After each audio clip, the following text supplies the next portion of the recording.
It will rely on establishing more effective governance for Palestinian territories in Gaza and the West Bank. Israel फिलिस्तीन मुद्दे पर अंधभक्तों के द्वारा, नफरतबाजों के द्वारा, गोदी मीडिया के द्वारा, भाड़े के जंतुओं के द्वारा फेंका गया पासा बिल्कुल पूरी तरह से उल्टा पड़ता हुआ नजर आ रहा है। अभी छुप छुप कर रो रहे थे, आंसू टपका रहे थे, अपनी जहालत दिखा रहे थे कि देखिए मोदी साहब ने फ़िलिस्तीन को जो जहाज़ भरकर सहायता भेजी है वो उन्होंने गलत किया, वो तो हमेशा के लिए इतिहास में दर्ज हो जाएगा। मोदी जी का ये कार्य महापाप के तौर पर जाना जाएगा। तमाम गोदी मीडिया सारी उठकर आ गई, इजराइल से वापस अपने देश में आ गई। यहीं पर देश में इलेक्शन के माहौल में नफरत फैलाने में लग गए हैं। तमाम नफरत मंडली है जो भाड़े के ट्रोल हैं भारतीय जनता पार्टी के द्वारा, जो बीजेपी आईटी के द्वारा पाले हुए गुर्गे हैं और कुछ सनकी किस्म के इंसान हैं, उन्होंने अब ये टॉपिक ही छोड़ दिया है, इस पे बात करनी ही छोड़ दी है। क्यों? क्योंकि उनके एजेंडा जो उन्होंने चलाया गया था उसके अनुसार बात बनी नहीं और उससे आगे जाकर मोदी साहब ने ये रुख अपना लिया। फिलिस्तीन का मदद का बीजेपी का ऑफिशियल, भारत सरकार का ऑफिशियल ये स्टेटमेंट आ गया कि हम फिलिस्तीन के साथ खड़े हैं। डिमार्केशन जो इंटरनेशनल बॉर्डर की यूएन के तहत हुई थी 1967 में, वो ज़मीन फिलिस्तीन को वापस मिलनी चाहिए। तो अंधभक्तों को बहुत ही करारा झटका लगा था। अब इनकी औकात नहीं है कि ये इजराइल के समर्थन में एक शब्द भी लिख सकें। टॉपिक सब ने बदल लिए। आप सोशल मीडिया पर मॉनिटर कर रहे होंगे, मैं 2 दिन से लगातार ढूंढ रहा हूँ कि किसी की तो हिम्मत हो कुछ बोलने की। जिस तरह से गोदी मीडिया ने सारी सीमाएं लांघ दी थी कि भारतीय सेना की इजराइल और फिलिस्तीन युद्ध में एंट्री हो गई है, प्रधानमंत्री मोदी की एंट्री हो गई है, अब तो हमास के टुकड़े टुकड़े ही कर देंगे। पूरी तरह से एक्सट्रीमिज्म जो होता है, नफरत का एक अलग ही लेवल होता है। इजराइल इस क्रूरता को कितनी भी आगे ले जाए, हम इजराइल की तस्वीर पूरी दुनिया के सामने अच्छी पेश कर देंगे। इस मानसिकता के साथ आगे बढ़ते हुए तमाम नफरतबाजों और गोदी मीडिया ने सारी सीमाएं लांघ दी। अब ठीक से आंसू पोंछे भी नहीं थे, गला सूखा ही नहीं था सही से, फाड़ फाड़ कर रो रहे थे। तो एक और बुरी खबर आ गई है। अंधभक्तों का जीजा जो है यूके का प्रधानमंत्री ऋषि सुनक, इन्होंने फिलिस्तीन की मदद करने का ऐलान कर दिया है। जो सहायता राशि दी जाती थी उससे डबल आज तक तो दी जाती रही है, सभी देश देते हैं, हमारा देश भी देते आ रहा था। आपकी स्क्रीन पर देखिए कितनी मदद की जाएगी। 20 million pound extra humanitarian aid दी जाएगी। यूके का सपोर्ट फिलिस्तीन को दिया जाएगा। जिस तरह से प्रधानमंत्री मोदी ने बाकी देशों ने भी मदद के लिए आगे हाथ बढ़ाया था, उसके बाद अंधभक्तों के जीजा ने भी ये ऐलान कर दिया है। खुद अपने स्पीच में यूके की पार्लियामेंट में उन्होंने ये घोषणा की है। 10 मिलियन पाउंड की पहले ही घोषणा कर चुके हैं, 20 मिलियन पाउंड की अब कर दी है। 20 मिलियन पाउंड लगभग देखें तो 2 अरब रुपए के आसपास होते हैं। जीरो गिनते गिनते अंधभक्तों को एक तरीके से बेहोशी की हालत में जाना पड़ेगा, इनका दिमाग खराब हो जाएगा। अब संपूर्ण तरीके से अब ये तमाम नफरत मंडली जो है अलग हो जाएगी इस मुद्दे से, इसके ऊपर एक शब्द भी बात नहीं करेगी। मोदी ने ये काम कर दिया, ये ऋषि सुनक ने ये काम कर दिया। इस तरह की जो अच्छी खबरें मानवता के हित में आएंगी, ये खबर ये लोग दिखाएंगे ही नहीं।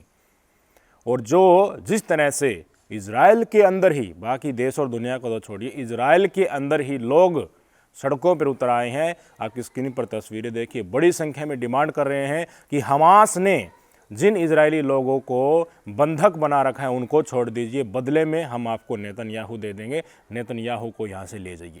पूरा चक्कर ही वहाँ का इलेक्शन का है, जहाँ हमारे देश में होता है ना सांप्रदायिकता, एकदम से विस्फोटक तरीके से चरम सीमा पर देखने मिलती है कोई चुनाव होता है तो, क्योंकि इससे फ़ायदा होता है एक पर्टिकुलर पार्टी को। ऐसा ही नेतन्याहू की ज़मीन, राजनीतिक ज़मीन बिल्कुल खिचकती जा रही थी, हारना उनका तय हो रहा था। तो लास्ट दाव उन्होंने ये चला है, जिसमें राष्ट्रवादीकरण का हवाला देकर वो इलेक्शन में जाकर वोट मांग सकें।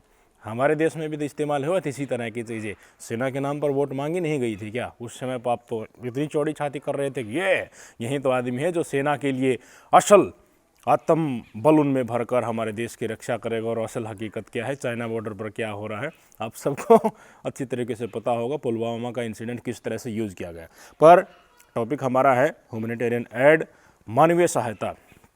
भाई साहब अंधभक्तों के जीजा ने, ऋषि सुनक ने बाकायदा अपनी स्पीच में ये शब्द कहे हैं, अपनी स्क्रीन पर देख भी लीजिए, कि मैं फिलिस्तीन पीपल जो आज बुरी तरह से सफ़र कर रहे हैं, भयंकर तरीके से जो पीड़ित हैं, उनको रिकॉग्नाइज करता हूं कि हाँ ऐसा वहाँ पर हो रहा है और बहुत सारी लाइफ, बहुत सारी ज़िंदगियाँ वहाँ पर तबाह हो चुकी है। मानवीय क्राइसिस बहुत बुरे तरीके से वहाँ तरफ बढ़ रहा है। इसलिए चारों तरफ से सहायता की उनको ज़रूरत है, पानी की ज़रूरत है, मेडिसिन्स की ज़रूरत है, बिजली की ज़रूरत है। वहाँ पर इन तमाम चीज़ों की ड्रास्टिकली बहुत ही बड़ी संख्या में और तुरंत इसकी ज़रूरत है। ये खुद ऋषि सुनक साहब ने किया है। और 10 + 20 20 मिलियन पाउंड स्टर्लिंग की घोषणा खुद यूके सरकार ने, प्रधानमंत्री वहाँ के अंधभक्तों के जीजा ने कर दी है। भाई साहब कहाँ घुसेंगे नफरतबाज और गोदी मीडिया। जिस समय ऋषि सुनक प्रधानमंत्री बने थे तो भाई साहब उनके सोशल मीडिया को मैं देख रहा था, मुश्किल से कुछ लाख लोगों का रिएक्शन ही उनके ऊपर आता था। और जैसे ही उन्होंने शपथ ली और 1-2 घुमाई फिराई हुई, बातचीत प्रधानमंत्री मोदी के साथ हुई उनकी, तो ऋषि सुनक की पोस्ट के ऊपर सारे अंधभक्त प्रजाति के लोग हैं जमकर रिएक्शन देते थे। एक तरीके से तो उनको अपना गुर्गा, एक मतलब हमारा ही, ये तो हमारा सगा भाई है, इस तरह से मानने लगे थे। तो इस इंसिडेंट से एक चीज़ समझने की ज़रूरत है। तस्वीरें दिखाकर बाकायदा ऋषि सुनक के उनकी पत्नी के साथ देखिए नंगे पैर हैं, गौ पूजा भी कर रहे हैं, गौ माता की पूजा भी कर रहे हैं, उनको खाना खिला रहे हैं। तो इनसे संस्कार सीखिए। हमारे हिंदू तो संस्कार भूलते ही जा रहे हैं। एकदम से अपना जीजा उनको बना लिया था। मुझे बताइए, आपसे पूछना चाहता हूँ, क्यों? क्योंकि ऋषि सुनक हिंदू हैं, इसलिए इन्होंने, नाम भी हिंदू है, वहाँ पर अपना रिएक्शन दिया। तो मुस्लिम हमारे देश के फिलिस्तीन के मुस्लिमों का समर्थन करते हैं एक तरीके से, वो पीड़ित हैं जिसके कारण, तो ये गलत है। ऋषि सुनक को जीजा क्यों बनाया? फिर अगर ये मुसलमान का समर्थन करना गलत है तो भाई ये इस्लामोफोबिया होता है, ये मेंटलिटी है इन लोगों की। हर जगह प्रदर्शन हो रहा है, इजराइल में प्रदर्शन हो रहा है, पूरी दुनिया के तमाम इलाके, आपकी स्क्रीन पर तस्वीर देखिए, भीड़ देखिए, आप लोगों को गिनना भी मुश्किल, इतनी बड़ी संख्या में प्रदर्शन हो रहा है। चारों तरफ से फिलिस्तीन के समर्थन में बड़ी संख्या में आवाज़ उठ रही है। यहाँ की नहीं, इजराइल एम्बेसी के आगे ये सारे नफरतबाज पहुंच गए थे ना, अब इजराइल एम्बेसी के आगे आम जनता भी जाने लगी है फिलिस्तीन के समर्थन में। उनको तस्वीरें आप अपनी स्क्रीन पर देख सकते हैं, पुलिस ने खींच कर उनको डिटेन किया है। कोयम्बटूर से खबरें आ रही हैं, तस्वीर आपकी स्क्रीन पर है। बड़ी संख्या में लोग समर्थन में जुट रहे हैं, मानवता के समर्थन में जुट रहे हैं, फिलिस्तीन के लोगों के साथ खड़े हो रहे हैं। इजराइल का असल मंशा जो है, हमला करके ज़मीन हड़पने की, वो चीज़ें निकल कर स्पष्ट तौर पर सामने आ रही हैं। बैकफुट पर लगातार इजराइल जाता हुआ जा रहा है। जैसे जैसे नफरतबाज बिल में घुस रहे हैं, ऐसे ही इजराइल का असल चेहरा भी सामने आ रहा है। बड़ी संख्या में मासूम मारे जा रहे हैं। आज भी हमला हुआ बताया जा रहा है, बहुत सारे लोग मर गए। पूरा स्टैटिस्टिक्स मैं आपको दिखाऊंगा, आपकी स्क्रीन पर देख लीजिए। लगभग 22,000 बिल्डिंग को गिरा दिया गया है, 1,21,000 घरों को डैमेज किया गया है। 7 अक्टूबर से लेकर 21 अक्टूबर तक की खबर है ये। 26 हेल्थ फैसिलिटी को डैमेज कर दिया गया, जिनमें से 7 अस्पताल है। 178 एजुकेशनल इंस्टीट्यूट्स को डैमेज कर दिया गया है। 11 मॉस्क को गिरा दिया गया है। 7 चर्चों को डैमेज किया गया है। 10 लाख लोग डिस्प्लेस हो गए हैं। 5,30,000 सिटीजन्स हैं जो रेफ्यूजी के तौर पर रह रहे हैं। ये गाजा के और गाजा के आसपास की ये मौजूदा स्थिति है। कई लोग हैं अब खुलेआम आने भी लगे हैं, जो पब्लिक फिगर हैं वो फिलिस्तीन के समर्थन में आने लगे हैं, मानवता के हक में बोलने लगे हैं। असदुद्दीन ओवैसी साहब हैं, MIM के अध्यक्ष हैं। इन्होंने एक सभा बुलाई हैदराबाद में, बड़ी संख्या में लोग पहुंचे, क्योंकि जब बच्चे मर रहे हो ना तब बोलना चाहिए। और जो लोग तमाशा देख रहे हैं ना, तो लोग जो जिंदा दिल इंसान हैं उनके मन को पीड़ा होती है। बड़ी संख्या में लोग इस ऑर्गेनाइजेशन में पहुंचे। असदुद्दीन ओवैसी साहब ने फिलिस्तीन जिंदाबाद के नारे स्टेज से लगाए। क्यों? क्योंकि यही तो भारत सरकार की भी ऑफिशियल नीति है कि जो डिमार्केशन किया गया है, फिलिस्तीन को फिलिस्तीन की ज़मीन मिलनी चाहिए। अटल बिहारी वाजपेयी भी कह चुके थे, प्रधानमंत्री मोदी साहब खुद कह चुके हैं कि अरबों को, यानी कि इजराइल को फिलिस्तीन की ज़मीन खाली करनी होगी। इनका ये स्पीच सुन लीजिए, हिम्मत को दाद दीजिए कि एक पब्लिक फिगर बिना किसी की चिंता किए कि अंधभक्त प्रजाति, नफरतबाज लोग जो हैं तुम्हारे ऊपर आक्रमण करेंगे। चारों तरफ से सोशल मीडिया पर भी और आम पब्लिक में भी आतंकवाद से जोड़ने की कोशिश करेंगे, बदनाम करने की कोशिश करेंगे। फ़िलिस्तीन को जिंदाबाद कहा है तो उसको कहेंगे कि तुम्हारी तो देखिए तुम उस कौम से हो जो हमेशा ही आतंकवाद का समर्थन कर रहे हैं। इन तमाम चीज़ों का इनको पता था, फिर भी इन्होंने भरे मन से फ़िलिस्तीन जिंदाबाद का नारा लगाया। इशारा आत्मविश्वास जो लोग बोलना चाहते हैं पर उनको इन नफरतबाजों की सह पर सरकार के द्वारा डराया जा रहा है, उनको आत्मबंध देने के लिए बहुत बड़ी बात है। सुन लीजिए।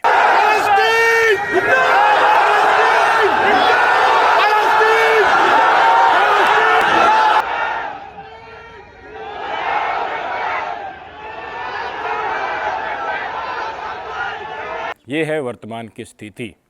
पहले नफरत चढ़ रही थी, सरेआम खूब ऊपर जा रही थी, लोग उफ कर रहे थे, फ़िलिस्तीन के मासूमों के समर्थन में बोल रहे थे। तो एफआईआर इसी देश में हुई हैं, अलीगढ़ मुस्लिम यूनिवर्सिटी के छात्रों के ऊपर जो एफआईआर हुई थी, हम सबको याद है।